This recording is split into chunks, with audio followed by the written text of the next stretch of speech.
Shalom saudara yang kukasihi di dalam Yesus Kristus.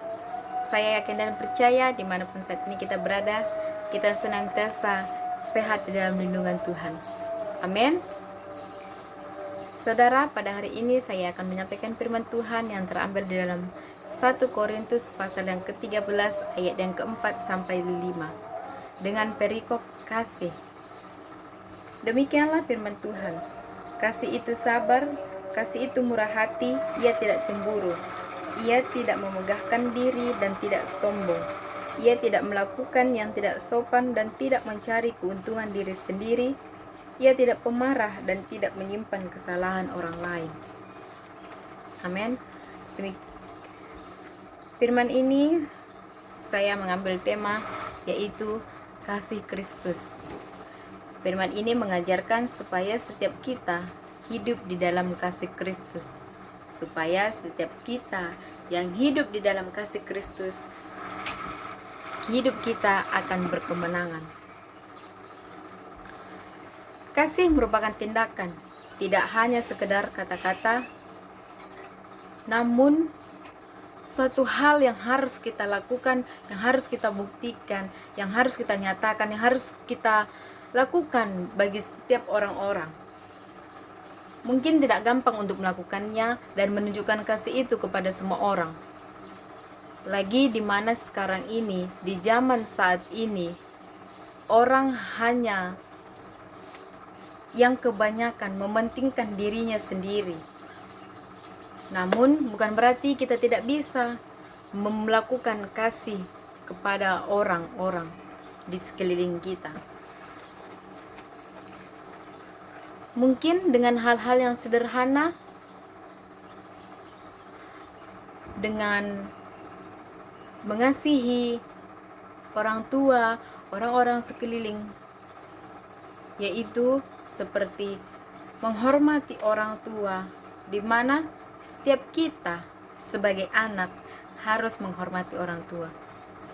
Dengan hal tersebut kita sudah berbuat kasih kepada orang tua kita, karena firman Tuhan, hendaklah kamu menghormati orang tuamu. Dengan demikian kita sudah berbuat kasih Kristus, di mana kasih mengatakan yaitu sabar dalam sebuah hal, mungkin dalam pekerjaan atau hal-hal apapun. Kita harus sabar dalam menantikan janji Tuhan. Kita juga harus sabar. Itu yang dinamakan kasih. Tidak bersungut-sungut, tidak marah-marah, tapi senantiasa bersabar dalam kasih Tuhan. Tetap rendah hati, tetap memberi, melihat orang-orang sekeliling kita, menolong orang-orang sekeliling kita. Dengan demikian kita berbuat kasih kepada sesama kita.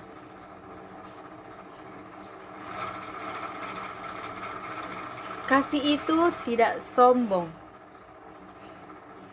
Saudaraku, apa yang harus kita sombongkan dalam dunia ini? Segala yang kita miliki yaitu berasal dari Tuhan. Namun, kenapa kita harus menyombongkan setiap apapun yang kita miliki? Ingat, kita itu dari Tuhan dan akan kembali dari Tuhan. Jadi tidak ada yang perlu kita sombongkan dari diri kita, karena kita itu semua sama di mata Tuhan.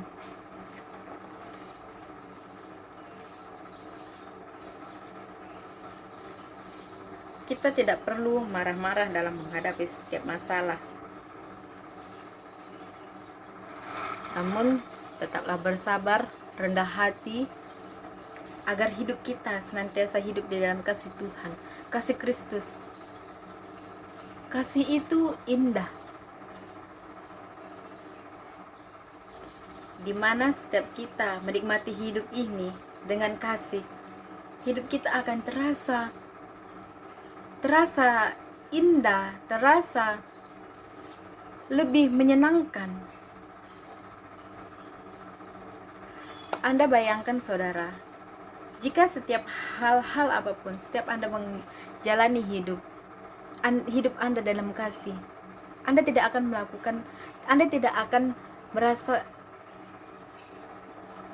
merasakan apapun yang Anda lakukan itu tidak berat. Jika kita melakukannya dengan kasih. Ingat, sebagai orang percaya seharusnya kita dikenal sebagai orang yang penuh kasih. Karena Tuhan kita, Tuhan yang kita sembah, yaitu Tuhan yang penuh kasih. Dia juga telah mencontohkan terlebih dahulu kepada kita tentang kasih. Kalau bukan karena kasih Allah, mungkin saat ini kita tidak ada di muka bumi ini. Mungkin saat ini saya tidak berada menyampaikan firman bagi Anda. Mungkin kita tidak merasakan apa pun yang ada di muka bumi ini. Kita tidak bisa merasakan semua kenikmatan di muka bumi ini. Karena saat ini kita ada, itu semua karena kasih Tuhan, di mana Ia telah Ia rela mengorbankan anaknya yang tunggal hanya untuk kita yang Ia kasihi.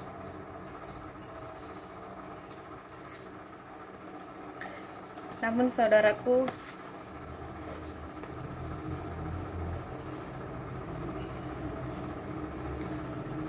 apakah saat ini kasih itu masih ada dalam diri kita? Mari kita renungkan betapa besarnya kasih Tuhan untuk kita. Dan biarlah setiap kita hidup di dalam kasih Kristus, saling mengasihi satu antara lain,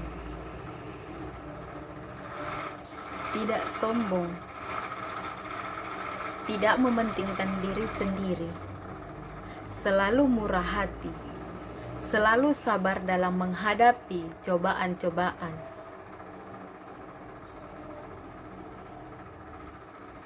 tanpa ada rasa cemburu di dalam hati,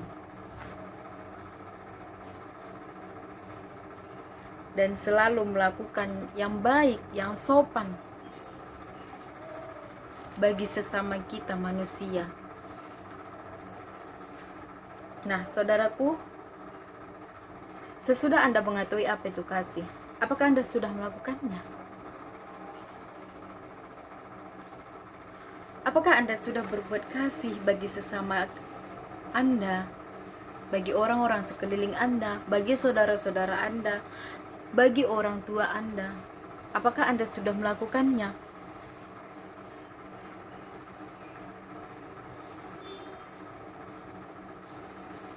Apakah Anda hanya sibuk mementingkan diri sendiri?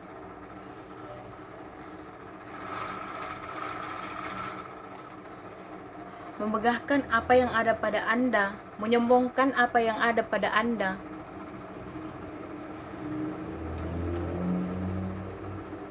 Ingat, mengapa Tuhan menebus kita? Yaitu karena Tuhan mengasihi kita.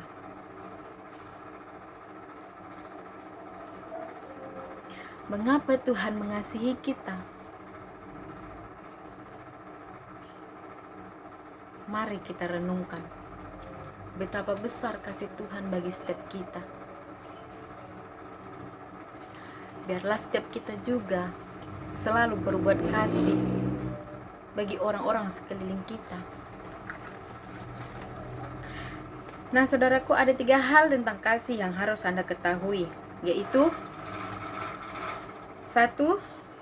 Tuhan ingin kita menghasilkan buah-buah roh. Di dalam 1 Korintus pasal yang ke-13 ayat yang ke-1, yaitu dikatakan, sekalipun aku dapat berkata-kata dengan semua bahasa manusia dan bahasa malaikat, Tetapi jika aku tidak mempunyai kasih, aku sama dengan gong yang berkumandang dan canang yang bergemerincing.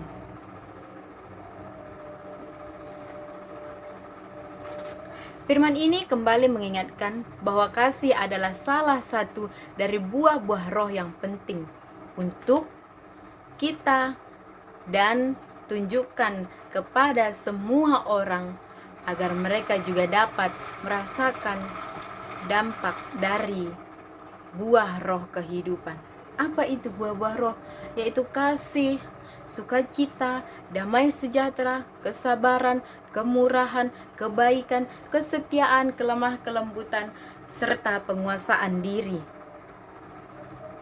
Dan biarlah setiap kita memiliki setiap buah-buah roh, sifat buah-buah roh yang selalu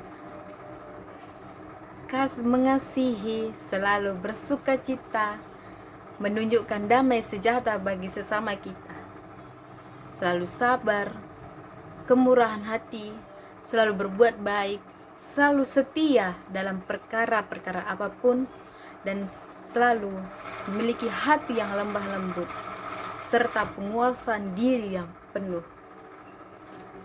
Dan yang kedua yaitu Allah adalah kasih.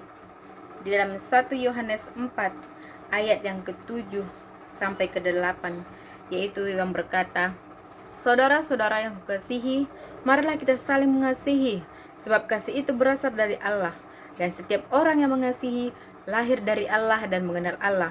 Barang siapa tidak mengasihi, ia tidak mengenal Allah, sebab Allah adalah kasih." Nah, mengingatkan kita kembali bahwa Allah adalah kasih. Jadi barang siapa tidak mengasihi Allah, ia tidak benar-benar mengenalnya. Ia tidak benar-benar mengenal Kristus, yang dimana Kristus itu penuh kasih. Karena melalui kasih kita dapat mencerminkan kepribadian kita, perilaku kita, tingkah laku kita sebagai anak-anak Allah yang dikasihinya. Dan yang ketiga yaitu kasih sesama manusia seperti Allah mengasihi kita, anak-anaknya, yang terdapat di dalam Yohanes 4 ayat yang ke-11, yaitu, "Saudara-saudaraku yang kukasihi, jikalau Allah sedemikian mengasihi kita, maka haruslah kita juga saling mengasihi."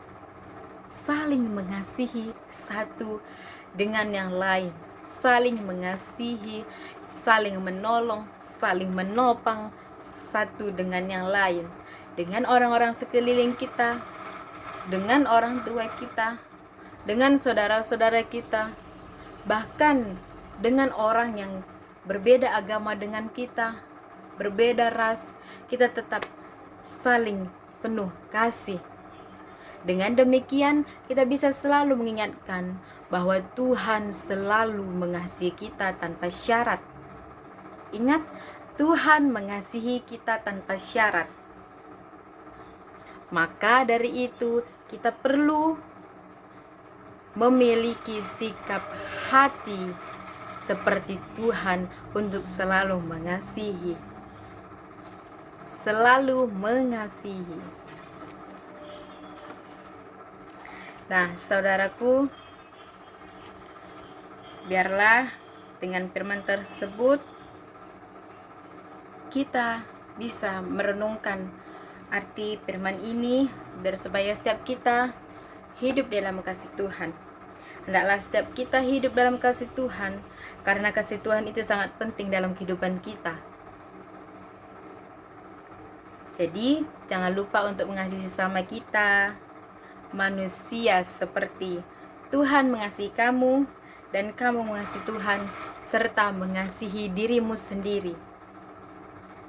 Biarlah kita hidup di dalam kasih Tuhan, senantiasa hidup di dalam kasih Tuhan, agar hidup kita berkemenangan di dalam kasih Tuhan.